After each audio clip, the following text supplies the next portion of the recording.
तो सर अगला प्रश्न तो काफ़ी छोटा पर काफ़ी अहम है कि इस जीवन का परम उद्देश्य क्या है।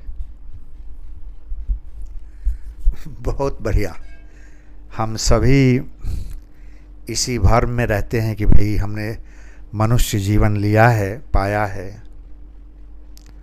अब बचपन से ही हमारी तैयारी शुरू हो जाती है माता पिता के द्वारा। पढ़ाई लिखाई सारा कुछ करें, बड़े अच्छी नौकरी मिले, सांसारिक अच्छी सुविधा मिले, सब कुछ। लेकिन वास्तविकता यह है कि यह सब आवश्यक है शरीर के लिए। ये सब हम करें, अच्छी शिक्षा लें, अच्छे हमारे संस्कार हों, रहन सहन खान पान सब कुछ अच्छा हो, आनंद की जीवन जिएं। लेकिन हमें एक बात निरंतर अपने मस्तिष्क में रखना होगा कि हमारे जीवन के परम लक्ष्य एकमात्र वो सत्ता है जहाँ से हम विश्वरित थे, परमात्मा, सूक्ष्म परमात्मा जो सर्वत्र व्याप्त है, मेन सोर्स से जहाँ से हम डिटैच्ड हुए थे, निकले और फिर भटकते भटकते 84 जोनियों में भटकते भटकते अंत में मनुष्य का जीवन मिला है। अब इस जीवन को किस तरह से सार्थक बनाएं और लक्ष्य हमारा क्या होना चाहिए, उस सत्ता में जहाँ से हम डिटैच हुए थे उसमें प्रवेश।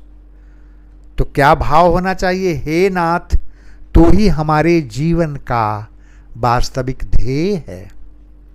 यह सब कुछ हम करें, संसार की जितनी गतिविधि, बट परम लक्ष्य हे प्रियतम तुम ही हो। बिना प्रेम के, उनसे बिना समर्पण के भाव से उस सत्ता के साथ जुड़ पाना संभव। परम ध्येय लक्ष्य क्या है, हे नाथ तो ही हमारे जीवन का वास्तविक ध्येय है। और जब ये पता चल जाता है तो फिर हम समझ पाते हैं कि जब पता चल गया कि ध्येय हुए तो फिर रुकावट कहाँ है, समस्या क्या है। तो हमारी इच्छाएं हमारी उन्नति में बाधक है। कौन सी इच्छाएं, कितना भोग लूं, कितना इकट्ठा कर लूं, कितना नाम कमा लूं, कितना प्रसिद्धि। और जीवन के अंत में, जीवन के एक पड़ाव पर हम देखते हैं कि एक एक तिनका छोड़ के चला जाना है।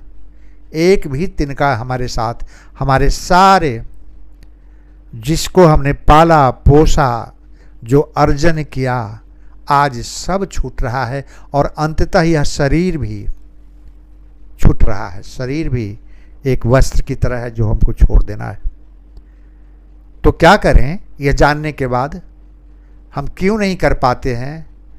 तो तीसरा लाइन हम यह कह सकते हैं कि बिना तुम्हारी कृपा के तुम्हारी प्राप्ति असंभव है। हे परमात्मा, यह मैं जान गया हूं कि मेरे जीवन का परम लक्ष्य तू ही है, और बाधा भी समझ गया हूं कि मेरी इच्छाएं हमारी उन्नति में बाधक है। किंतु इन सब के बावजूद मैं तुम्हें स्वयं को समर्पित करता हूं। यह बोध हमारे अंतर में बना रहे, बिना तुम्हारी कृपा के तुम्हारी प्राप्ति असंभव है। यह समर्पण का भाव मेरे अंतर में बना रहे। हे प्रियतम, ऐसी कृपा, ऐसी दशा मेरा बनाए रखना।